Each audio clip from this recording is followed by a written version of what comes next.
Hola, muy buenos días a todos, chicos. Vamos a comenzar con una nueva clase. Se las voy a dejar en cápsula porque, bueno, claramente hubo algunas confusiones sobre si la clase tenía que ser online o no, y también hubo algún alumno que también llegó de forma presencial acá a la universidad. Así que no se preocupen, les voy a dejar todos los contenidos en línea para que, para que puedan revisarlos eventualmente cuando tengan tiempo. Sí recordarles también que la clase del miércoles sí es online, va a ser por Zoom, para que estén atentos también. Les voy a mandar el link con antelación, ¿ya? Lo que vamos a ver ahora, vamos a retomar la clase que teníamos, ¿cierto? A propósito de, habíamos conversado de Nietzsche. A ver, voy a compartir mi pantalla.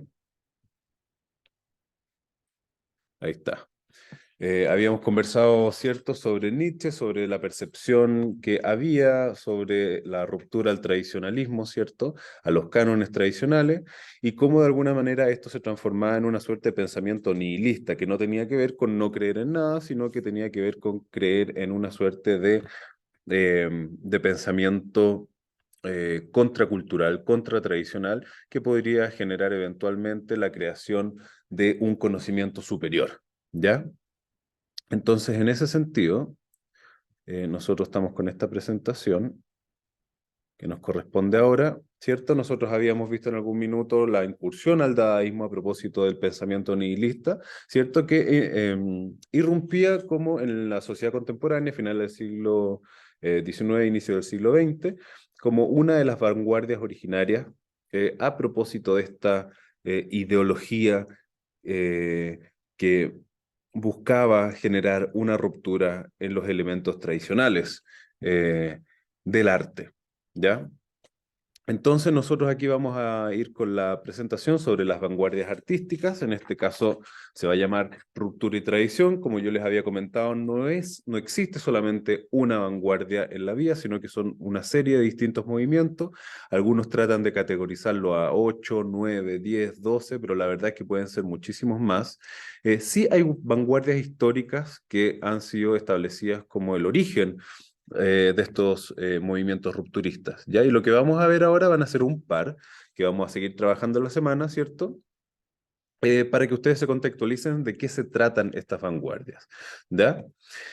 Entonces, para contextualizar un poco de qué va esta idea de las vanguardias, con esta fotito que ustedes pueden ver acá, espero, eh, entendemos como vanguardia toda esta serie de procesos y movimientos intelectuales y artísticos que tienen un carácter rupturista. Rupturista en el sentido, como nosotros veníamos hablando un poco de la mano de Nietzsche, con esta idea de agredir, ¿cierto?, los cánones tradicionales, las líneas tradicionales de composición, de asimilación de contenidos, epistemológicas, en todo tipo de plano, no solamente artístico, sino que también literario, también argumentativo, por ejemplo, y lo que buscaban hacer era generar muchísimo ruido en contra del status quo sistémico que existía hacia finales del siglo XVIII, ¿cierto?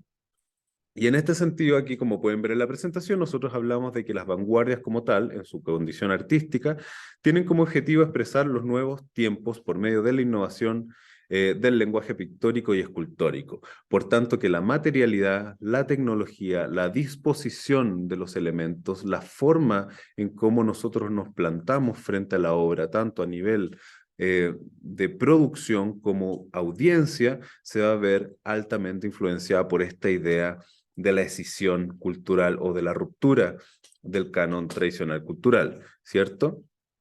En este caso en especial, nosotros hacemos una suerte de lineamiento etimológico a propósito de lo que es la palabra avant-garde, que nació originalmente en Francia, ¿cierto?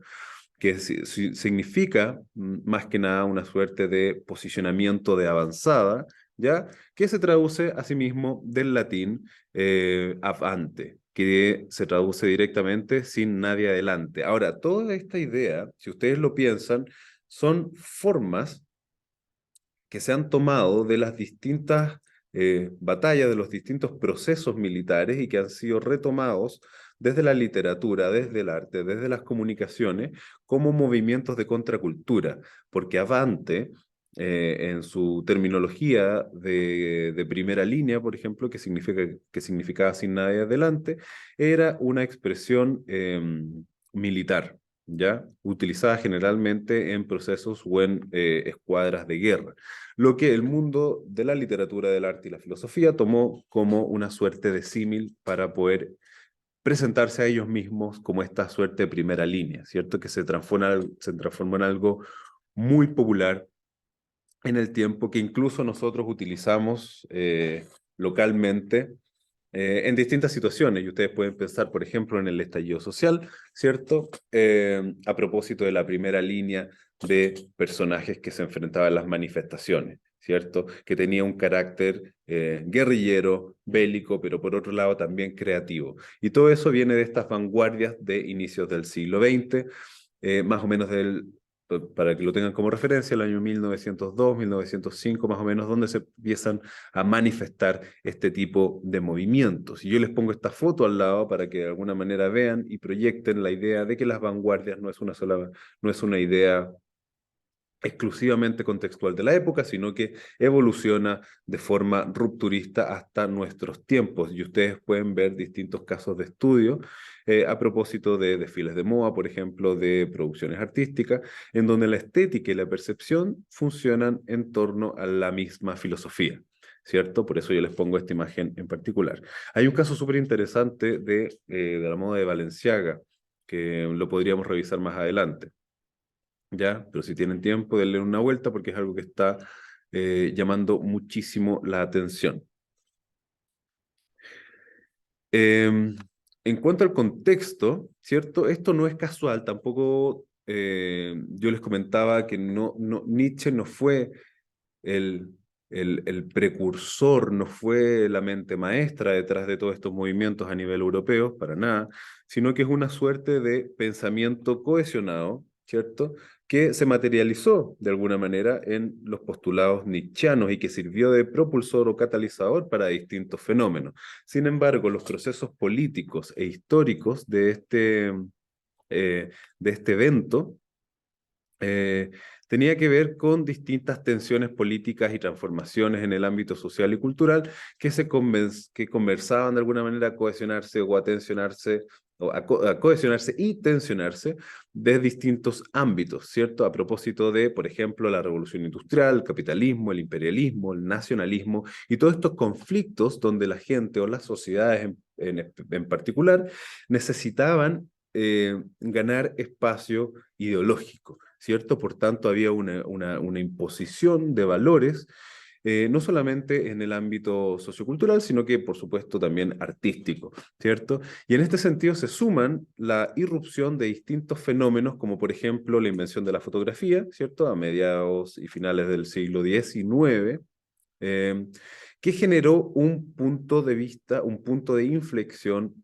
para la obra de arte pictórica tradicional, ¿cierto? Y asimismo, la invención del cine como una suerte de séptimo arte para cuestionar y poner sobre la palestra todo lo que tenía que ver con las normas tradicionales. Y en ese sentido, la obra de arte tradicional, tanto a nivel pictórico como escultórico y el rol del artista, ¿cierto? Comienzan a ser cuestionados no necesariamente desde la audiencia, o exclusivamente desde la audiencia o desde el galerismo, sino que desde los artistas en sí.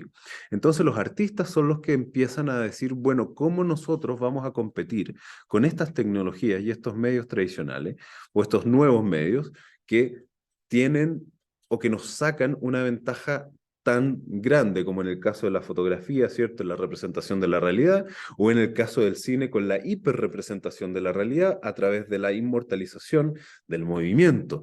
Por tanto, que sin importar cuán técnico, cuán eficiente, eh, cuán creativo puede ser un artista en términos tradicionales, hablamos en el caso de la pintura o la escultura o la arquitectura, ¿cierto? No podían de alguna manera transgredir y traspasar los límites del avance tecnológico de la fotografía y del cine. Por tanto, el arte entraba en una crisis fundamental de cuestionamiento y de reinterpretación. Por eso mismo, tuvo que tomarse de distintas filosofías, de distintos movimientos políticos, y ahí es donde entra Nietzsche, por ejemplo, para reinventarse a sí misma, porque estaba en una suerte de decadencia desde la producción, desde el mercado, ¿cierto? Y desde los poderes de asimilación que existían en torno a este mismo fenómeno. Y es ahí donde empiezan a nacer en el corazón de Europa, ¿cierto? Distintos tipos de movimientos que empiezan a ser entendidos eh, político-culturalmente como estos movimientos de avanzada. Ahora, es algo que se empiezan a ellos mismos se empiezan a definir de esta forma y luego la crítica empieza de alguna manera a avalar esta idea de movimientos de avanzada, porque su idea original, como veníamos viendo, era agredir o generar una ruptura fundamental en el parámetro tradicional, ¿cierto? Dentro de estos movimientos, eh, yo les había comentado que tenemos una serie de vanguardias, siempre delimitada entre lo que son las tradicionales, las clásicas, que muchos pueden decir que son 8, 10, 12, ¿cierto? O muchísimas más. Nosotros vamos a ver un par, insisto, que vamos a seguir trabajando, y una de ellas tiene que ver con el cubismo, siendo la originaria ya de inicios del siglo XX, estamos hablando puntualmente lo más al inicio, por ahí por el 1905, más o menos, de la mano de, obviamente, Pablo Picasso, que fue el artista por excelencia, representante del cubismo como tal. En este sentido, la expresión buscaba el uso dominante de las figuras geométricas, ¿cierto? Y lo que tenía como objetivo a nivel de movimiento era romper la representación naturalista, ¿cierto? Y marcando o utilizando varios planos de modo simultáneo sobre las distintas superficies, en este caso del canvas o del cuadro, o donde o lo que sea que se desease exponer, ¿cierto? Otro tema importante a propósito de esta representación en particular es que buscaban de alguna forma representar esta cuarta dimensión a través de hiperpoliedros, ¿cierto? Esto se tomaba muy de la mano de las teorías de Einstein, que si ustedes recuerdan los mapas cronológicos que mostramos hace algún tiempo atrás, podíamos posicionarnos que la teoría de la relatividad en este caso se empieza a posicionar ya a inicio del siglo XX y como todo proceso político e histórico se empiezan a entrelazar con distintos eventos culturales. Ya estas no son áreas independientes en general, donde la ciencia, ya sea la física, las ciencias naturales, ¿cierto? Las ciencias sociales, tienen mucho de común en la forma en cómo se replantean. Y el arte también es una de esas ciencias, una de esas dinámicas que se plantea la forma de vida como una suerte de entendimiento eh, sensible social, ¿ya? Por eso uno empieza a mezclar esta suerte de teoría. Uno puede decir, bueno, ¿qué tiene que ver Einstein con la teoría del arte? Eh, en términos concretos, nada. Sin embargo, sirve como motor intelectual para muchos artistas, o sirvió como motor intelectual para muchos artistas, para replantear esta idea del arte de vanguardia o el arte tradicional, ¿cierto? Y lo que buscaban era tratar de buscar o de entender a través de formas pictóricas y geométricas esta superdimensión espacial que se proponía desde un espacio relativo. ¿Ya? Y el arte cubista en este sentido trataba de manifestarse lógicamente sobre el lienzo, ¿ya? No son figuras aleatorias como ustedes podrían o como mucha gente podría pensar, sino que tiene un concepto racional fuertísimo detrás de la creación de estos elementos de carácter cúbico, ¿ya? Eh, Como yo les comentaba, eh, ay, perdón, ahí sí. Como yo les comentaba, el artista por excelencia de la representación o de los representantes del cubismo tiene que ver en este caso con Pablo Picasso, ¿cierto? Aquí yo les estoy mostrando una obra que se llama La chica o la niña con un mandolín, y si ustedes hacen un trabajo de analizar la obra en sí, van a poder ir viendo a través de distintos planos geométricos, ¿cierto? Que aparece una figura de una mujer de una persona más que una mujer, ¿cierto? Es como este personaje tiene una forma como cuasi antropomórfica porque rescata algunos atributos esenciales humanos, ¿cierto? Pero los presenta de una forma desfigurada, ¿cierto? En la medida en que nosotros podemos automáticamente entender que este no es necesariamente un humano real, sino que es la representación abstracta, irreal de una persona, entendiendo, grandes comillas, que es una mujer porque podríamos de alguna manera racionalizar ciertos atributos como el tipo de peinado, ¿cierto? Que nosotros podríamos eventualmente rescatar, que no necesariamente significa que sea un atributo femenino, y una suerte de busto más o menos resaltado en la dimensión del pecho, como pueden ver acá, ¿cierto? Y obviamente por el título de la obra, ¿cierto? Que se llama Una niña, una mujer con una mandolina. Y asimismo es que este juego de texto e imágenes, que el texto asimismo nos ayuda a encontrar estos elementos, ya sea la mujer, y empezamos a racionalizar los rasgos de la mujer, y también la mandolina, que podría haber sido originalmente una guitarra, una especie de banjo, o algún otro instrumento de cuerda, ¿cierto? Muy de la época, o sobre todo de la región. Sin embargo, en este caso nosotros podemos entender que es esta mandolina que viene a aparecer en escena, ¿cierto? El tema cromático tiende a representar, obviamente, la idea representacional que existe detrás de todas estas formas, tratando de dar un contexto muchas veces dramático, ¿cierto? Pero lo importante es que dentro de estas figuras geométricas, puntualmente cubos, o cuadrados en este caso, intentan componerse desde una perspectiva racional, ¿cierto? Ningún elemento al interior de una obra esencialmente cubista se encuentra dispuesto de manera aleatoria, ya sea para generar cierta profundidad, ya sea para generar alguna distancia con los otros planos o los otros elementos, ¿cierto? Como para, de alguna manera, o definir alguna forma, alguna característica particular, en este caso del personaje, a trabajar, ¿cierto? Esta obra en particular ustedes la pueden encontrar en el MoMA de Nueva York. Son parte de las obras permanentes, ¿cierto? Que pueden encontrar ahí. Y a partir de esto, nosotros empezamos a ver ya que, como vimos con el dadaísmo, ¿cierto? Estos elementos se empiezan a posicionar en nuestro inconsciente colectivo de manera más llevadera, más fácil de recibir. Como comentábamos, era mucho más fácil de recibir, por ejemplo, que una representación pictórica de arte renacentista, ¿cierto? Porque los códigos visuales que se trabajaban en esos tiempos en relación a estos son completamente distintos a los que nosotros estamos acostumbrados.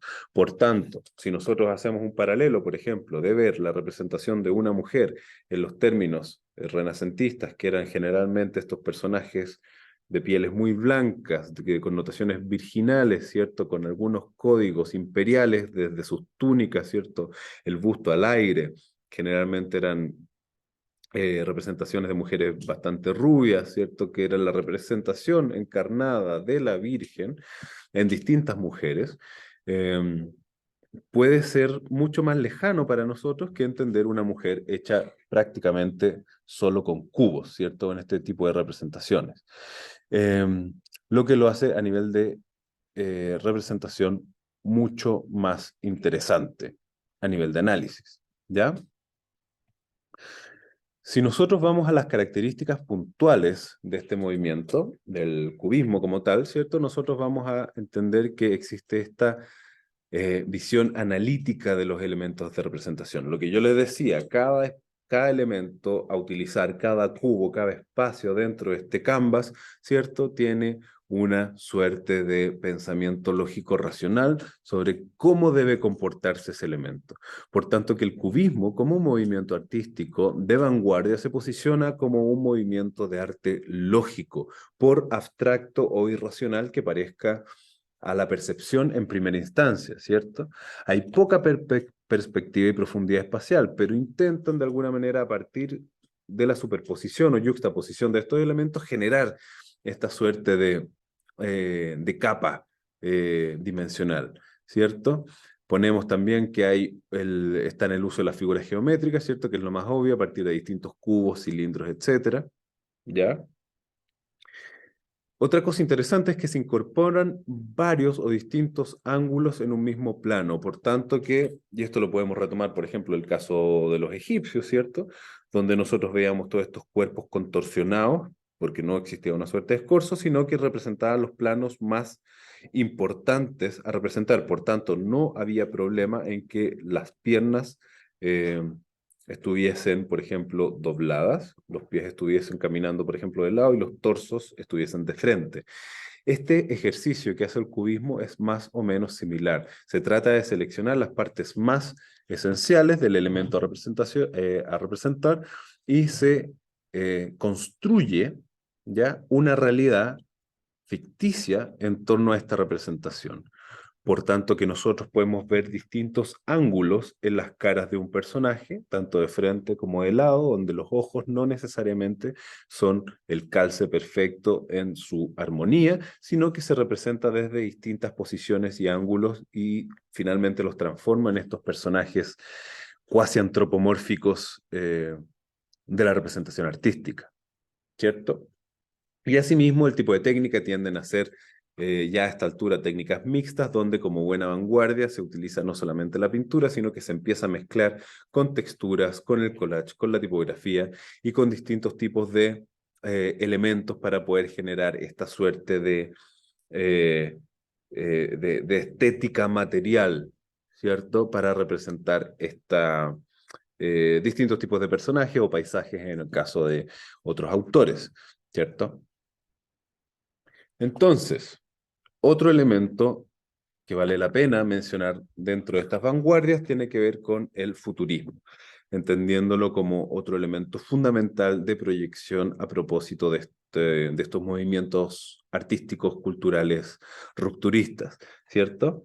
En este caso, el futurismo se posiciona no solamente como un movimiento artístico, sino que también literario, ¿ya? Y tiene, como todas las cosas, su exponente en especial, en este caso es el italiano Filippo Marinetti, ¿cierto? De finales del siglo XX, pero que finalmente posiciona estos movimientos, como todas las vanguardias, al inicio del siglo XX. Por tanto, que este movimiento, como tal, lo que busca, y se van a ir dando cuenta que hay muchas similitudes entre vanguardias, ¿cierto? Lo que busca este movimiento es representar la vida contemporánea, ¿cierto? Resaltando elementos específicos que curiosamente evocan lo sexual o tiene que ver con la resaltación de lo sexual y lo guerrero o lo guerrillero en este caso, mezclándolos de forma bastante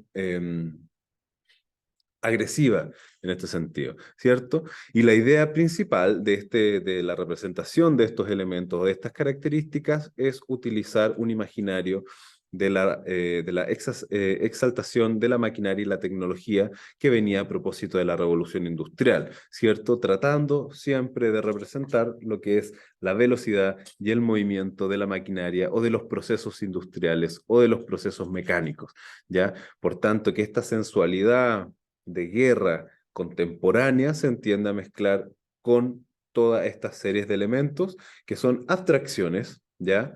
O asimilaciones sensibles o estéticas de las representaciones eh, o del corazón industrial en el cual se desenvolvía la sociedad contemporánea en aquel entonces, ¿cierto? Que nosotros podemos tomar, de hecho, como un símil nuestra sociedad actual, de forma industrial, ¿cierto?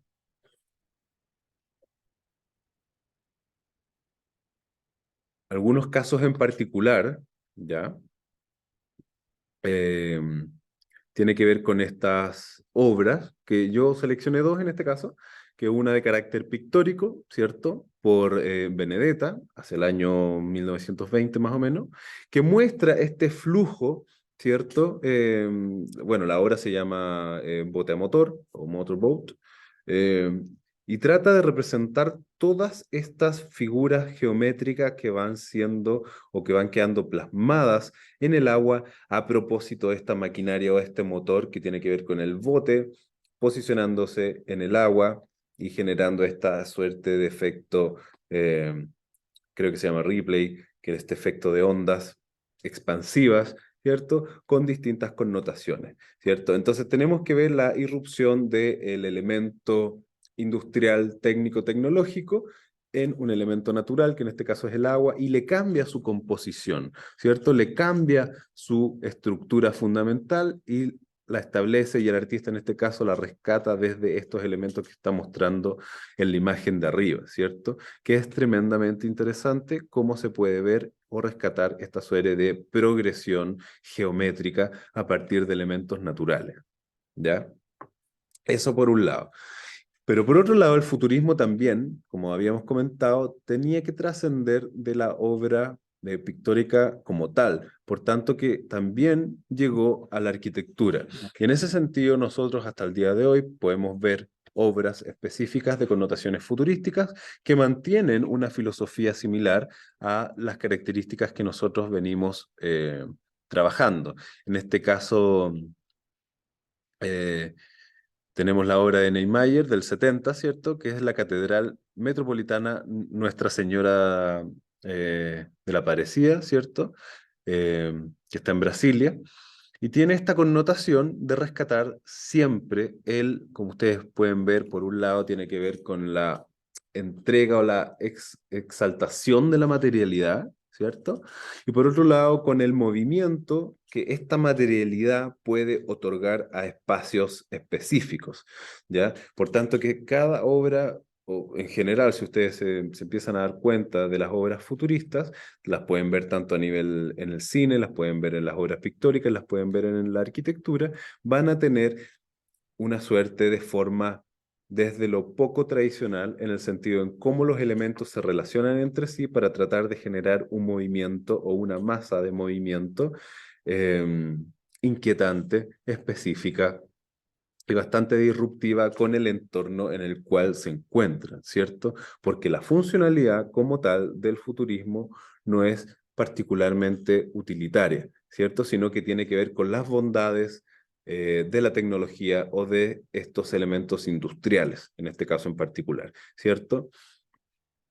Y muchos lo han mezclado también de cómo estas formas geométricas, técnicas e industriales son maleables y manipuladas en dimensiones tal de poder eh, potenciar esta idea de lo sensual, ¿cierto? Y del erotismo a partir de figuras que en estricto rigor no lo tienen, ¿cierto? O elementos o materiales que en estricto rigor no lo tienen.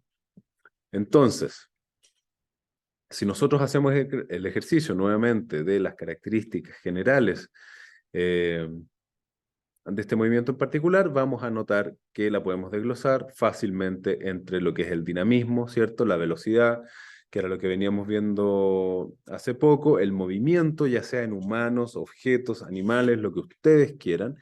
Todos estos materiales, todas estas situaciones futuristas van a, de alguna manera, malear las formas del material original para transformarlo, o van a agredir el material original, como en este caso, por ejemplo, el mar o el agua, en el caso de la pintura, ¿cierto? O la materialidad o el metal o el concreto en el caso de esta construcción arquitectónica abajo, ¿cierto?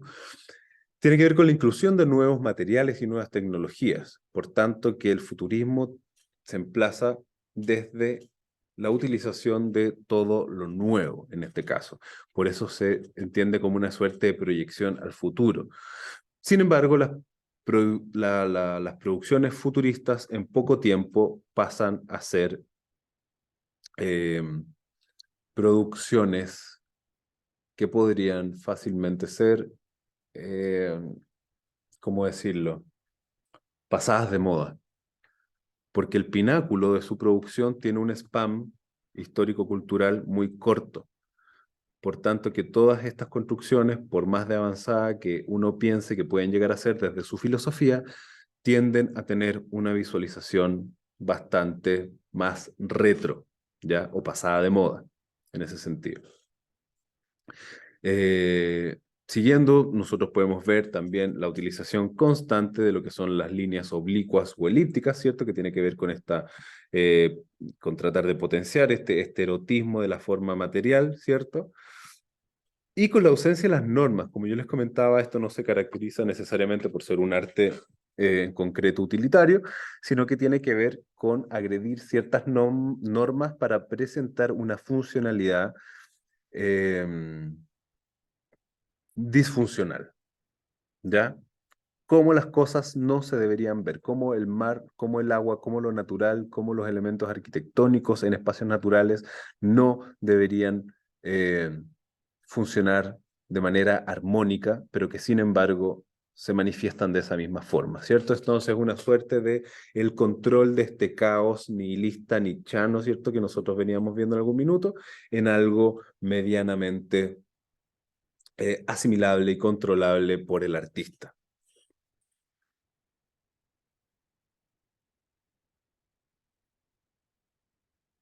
Para proseguir, nosotros tenemos en este caso otro movimiento también de avanzada. Piensen que todos estos son de épocas más o menos similares. Hay una cronología que la vamos a ver la próxima semana, ya por lo menos con los eventos más importantes. Sin embargo, todos se encuentran, son todos contemporáneos entre sí, ¿ya? Otro movimiento bastante importante tiene que ver con el constructivismo, uno de los más interesantes en cuanto a filosofía, si me preguntan a mí, o apreciación estética, porque tiene que ver con la exaltación de la construcción y la ciencia como tal, ¿cierto? En contraposición a la expresión artística. Ya no tenemos, ya nos hablamos necesariamente de las sensaciones, de lo que quería hacer el artista, de las expresiones sensibles del artista, sino tiene que ver o posiciona o busca posicionar al artista como una suerte de creador técnico, una suerte de creador casi científico, en donde la selección de la materialidad y de las formas y de las figuras utilizadas va directamente de la mano con eh, con un pensamiento desde la construcción, no desde la deconstrucción, no desde la agresión necesariamente al canon, sino que desde el aspecto científico técnico, ¿ya? Por tanto, la idea del constructivismo como movimiento, como masa intelectual, es ir mucho más allá del ámbito artístico y, como yo les comentaba, posicionarse de esta forma como una suerte de creación eh, técnico-sensible, ¿ya? En este caso, como aparece acá en la presentación, decimos los constructivistas buscaron influir en la arquitectura, el diseño, la moda y todos los objetos producidos en masa en ese sentido, ¿ya? Por tanto que el constructivismo como spam trató de llegar a las distintas áreas, tanto de carácter social como político, como científico, ¿cierto? Para tratar de hablar o para tratar de posicionarse como un elemento transversal, como un elemento intelectual transversal, ¿ya? Eh, por tanto, que todos sus procesos técnicos sensibles, ¿cierto? Tenían como concepto único y exclusivo la construcción. Esto nosotros podíamos materializarlo en obras, en esculturas, ¿cierto? En elementos decorativos, eh, de, de categorizarlos de esa forma, si se quiere, ¿cierto?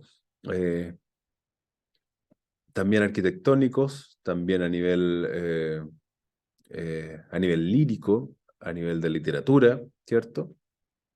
Entonces, ellos proponían que el arte como tal debía construirse y en esta construcción el arte debía manejar cierto nivel de tecnicismo, debía manejar cierto nivel de sapiencia en cuanto a la utilización de materiales para poder generar estas estructuras complejas, ¿ya? Que van de la mano con esta filosofía de la construcción, que yo personalmente lo encuentro bastante interesante. Ahora, este es un movimiento ruso, ¿cierto? Que viene anclado con una serie de procesos sociales, culturales, eh, como todo, ¿cierto? En la historia. Y nosotros tenemos a dos personajes fundamentales que son los pioneros, en este caso del constructivismo, o de los que intentaron llevarlo desde el corazón de las artes hacia otras dimensiones. En este caso nosotros tenemos una obra de Vladimir Tatlin, ¿cierto? Que se llama, que es como una suerte de pintura en relieve, ¿cierto? Eh, y esta pintura en relieve, si ustedes pueden ver en detalle la presentación, cuando la vean con más definición, se van a dar cuenta que hay distintos materiales puestos en o expuestos en una suerte de canvas, ¿cierto? Como si fuese un lienzo de pintura, pero estos distintos materiales están construidos, por un lado, mantienen una armonía cromática entre los colores que están utilizando, pero por otro, también manejan cierto flujo, cierto dinamismo sobre cómo están compuestos, ¿cierto? No hay un elemento casual o random en la forma en cómo estos elementos están dispuestos, sino que tratan de generar una suerte de unión armónica en la posición de todos estos elementos que no necesariamente sabemos qué son, ¿cierto? Generando de esta forma un elemento compositivo macro, general, en donde podemos de alguna manera observar una cierta unidad, por más que sean objetos o elementos abstractos, ¿cierto? Pero todas estas texturas y estos elementos ubicados de esta forma, en este plano, en este canvas, ¿cierto? Nos habla de esta suerte de unidad que busca finalmente el constructivismo, que tiene que ver con este ensamblaje, ya desde su filosofía. Esto en el plano, entre comillas, escultórico-pictórico, ¿cierto? Porque es un lienzo. Pero por otro lado, tenemos a este otro exponente, ¿cierto? También contemporáneo, a Tatlin, que es Alexander Rodchenko. Es uno de los clásicos en el mundo del constructivismo, también de inicio del siglo XX, y se postula en este caso con esta serie de obras, en este caso en particular está la número 9, que se llama Construcción espacial colgante, ¿cierto? Que nosotros podemos ver módulos hoy en día de manera muy frecuente en distintos tiempos, en distintas tiendas de decoración, ¿cierto? Porque esto de alguna manera se tradujo en distintas áreas, independiente que el constructivismo como tal, como ciencia, como arte, buscaba disociarse de esta cosa decorativa, pero eventualmente terminó favoreciendo el paladar de muchos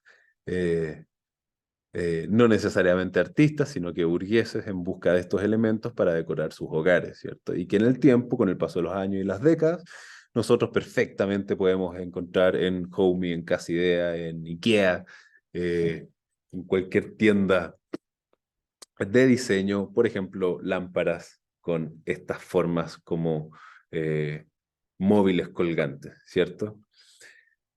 Entonces, en ese sentido, nosotros volvemos a hacer esta práctica sobre los elementos característicos de estos movimientos, ¿ya?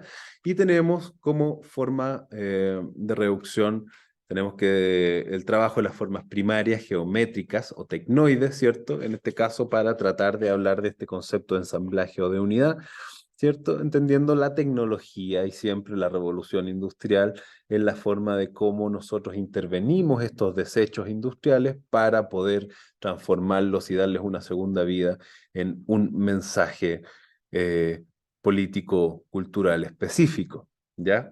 A partir de eso, nosotros trabajamos dentro del constructivismo la organización y la armonía como un elemento fundamental, ¿cierto? Yo insisto, aquí hay un pensamiento lógico, racional detrás, no tiene que ver con entregarse al caos, sino que con la forma de dominar o tamizar el caos de forma creativa e intelectual. Asimismo, en el caso del constructivismo, la luz y el movimiento como elementos situacionales y contextuales en la construcción de estos esquemas complejos, ¿cierto? Lo que busca también es reflejar la sociedad industrial moderna, obviamente, y el espacio urbano. ¿Por qué?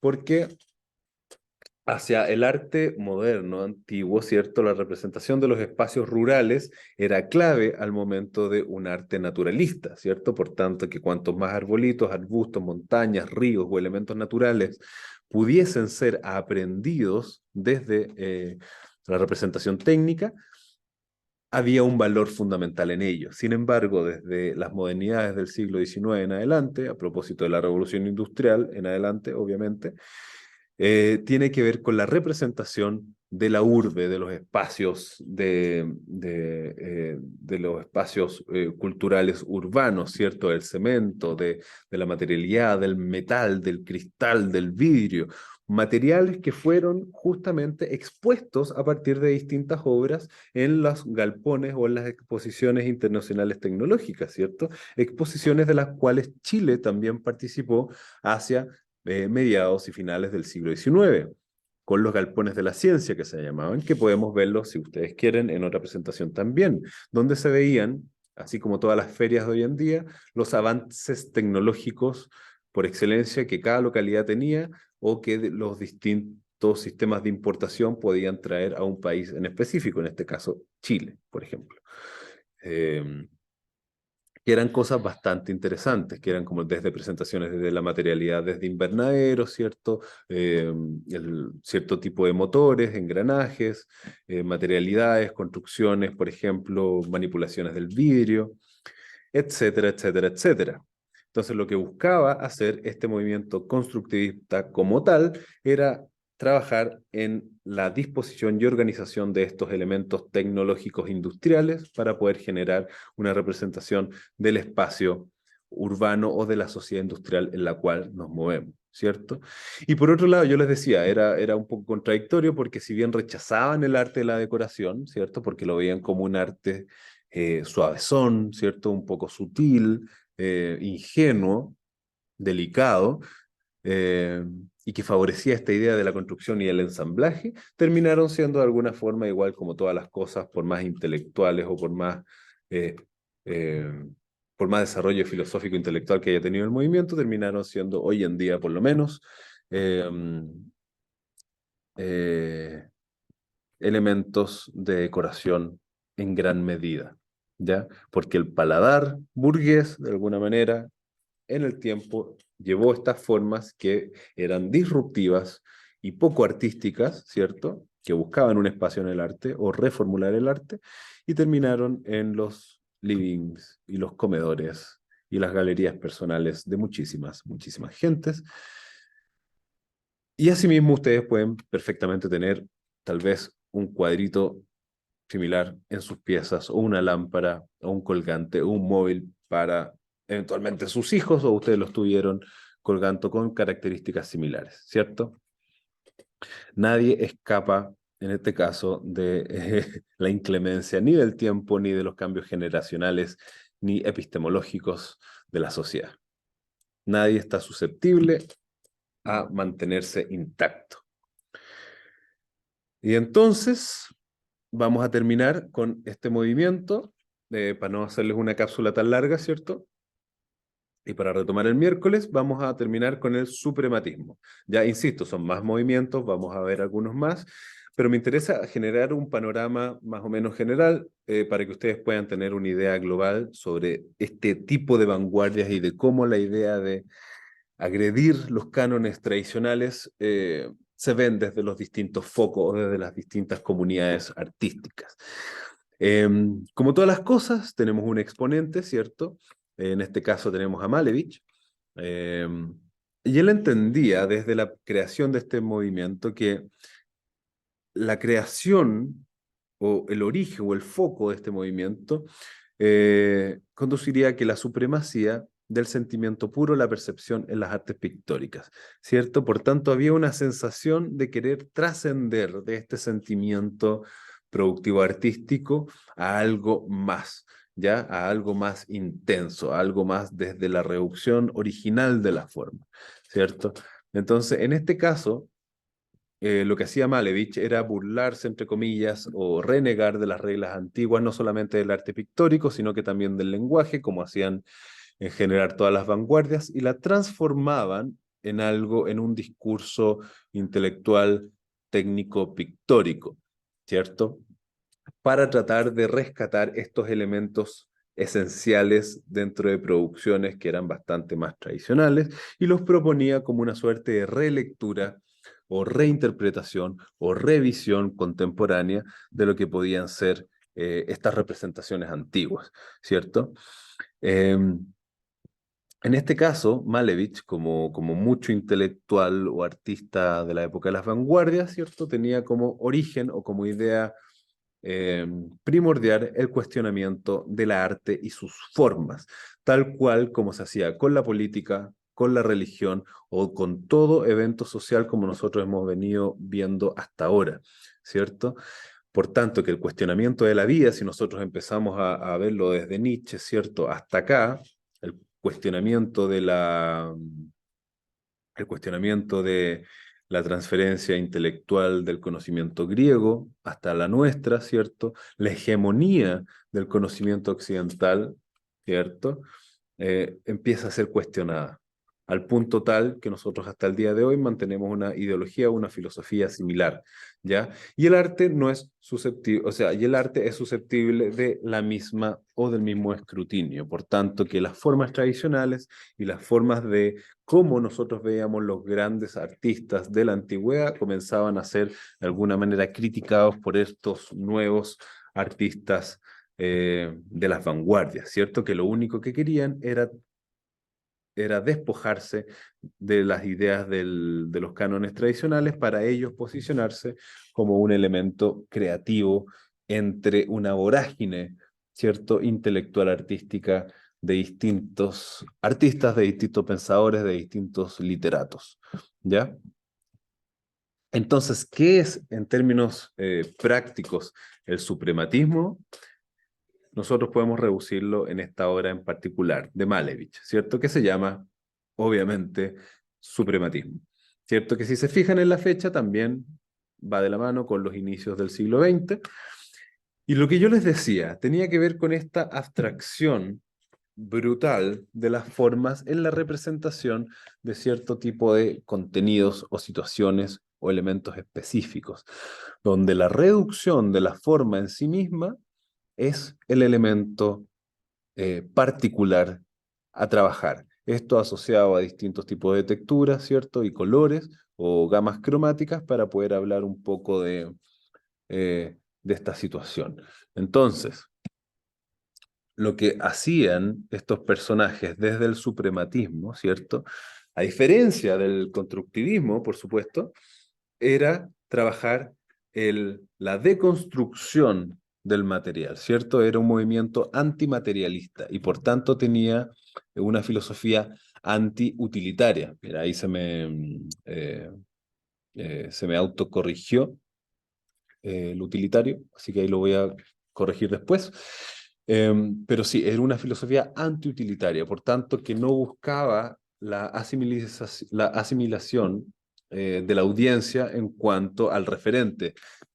Me explico. No buscaba que nosotros dijésemos, oh, qué bello árbol abstracto, ¿cierto? Ellos iban a tomar la idea de un árbol, por ejemplo, y lo iban a representar en probablemente un tronco café, ¿cierto? Y las ramas o el follaje del árbol podrían ser eventualmente cuadrados o alguna mancha verde, pero no necesariamente en la misma línea del tronco, sino que podría estar absolutamente deconstruido en forma y contenido, ¿cierto? Por tanto, que la utilidad de esta abstracción no tenía que ver, o sea, iba directamente de la mano con la no apreciación técnica tradicional o construccional o de ensamblaje tradicional, como veníamos viendo anteriormente.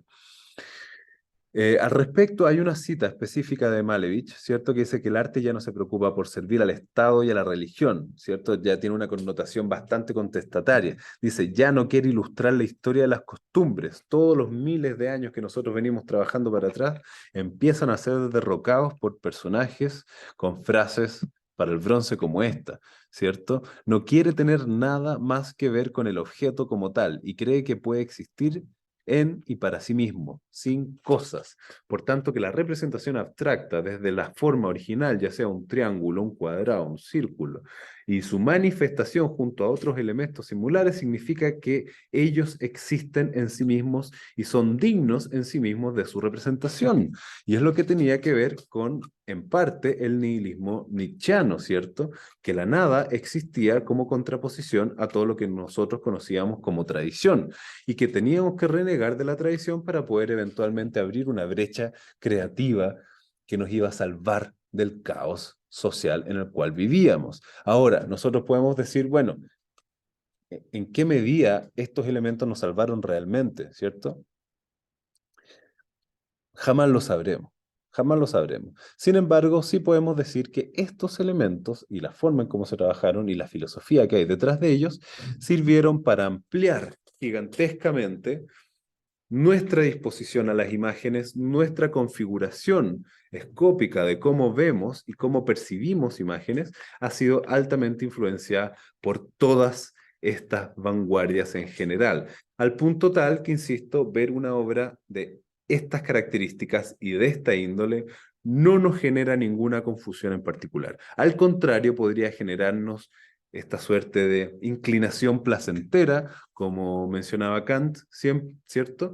Y podríamos eventualmente encontrar rasgos bellos o de la belleza en la composición y en la asimilación de estos contenidos específicos, que en estricto rigor no significan nada desde su sintaxis, ¿cierto? Desde su eh, semiótica dura, ¿cierto? Pero para nosotros, desde el gusto estético, comienza a trabajarse como una suerte de educación visual, estética, en donde a partir de de generaciones y generaciones, nosotros podemos tener una asimilación hoy en día específica de estos contenidos, ¿cierto? Por tanto, que si nos hemos salvado o no nos hemos salvado, eso va a ser muy difícil delimitarlo, pero sí hemos modificado nuestra escultura, o sea, nuestra estructura estética de la percepción de la vida y de las cosas, no solamente en el ámbito político, sino que, por supuesto, también estético y artístico, ¿cierto? Entonces, nosotros teníamos pensado una actividad para trabajar ahora, ¿cierto? Pero la verdad de las cosas, dado que esto es una cápsula, no tiene mucho sentido, sí me interesa eh, que puedan pensar, esto lo vamos a retomar el próximo miércoles, que puedan pensar o proponer exhibir una situación de vanguardia, ¿ya? En base a los términos o a las concepciones que nosotros venimos más o menos trabajando, que tiene que ver con esta ruptura de lo tradicional, que tiene que ver con la agresión al canon, que tiene que ver con la agresión no solamente a lo pictórico, sino que también al lenguaje. Traten de pensar ustedes qué situación contemporánea hoy en día puede agredir directamente las formas artísticas comunicacionales que nosotros tenemos hoy en día. Y traten de darme ejemplos para la próxima semana, ¿cierto? Vamos a hacer este mismo ejercicio, vamos a retomar un poco las cosas que venimos trabajando hasta ahora.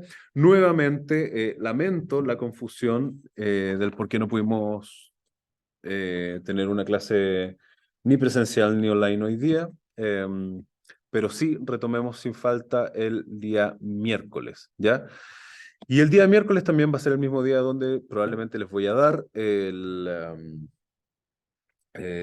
las directrices de lo que va a ser nuestro último certamen.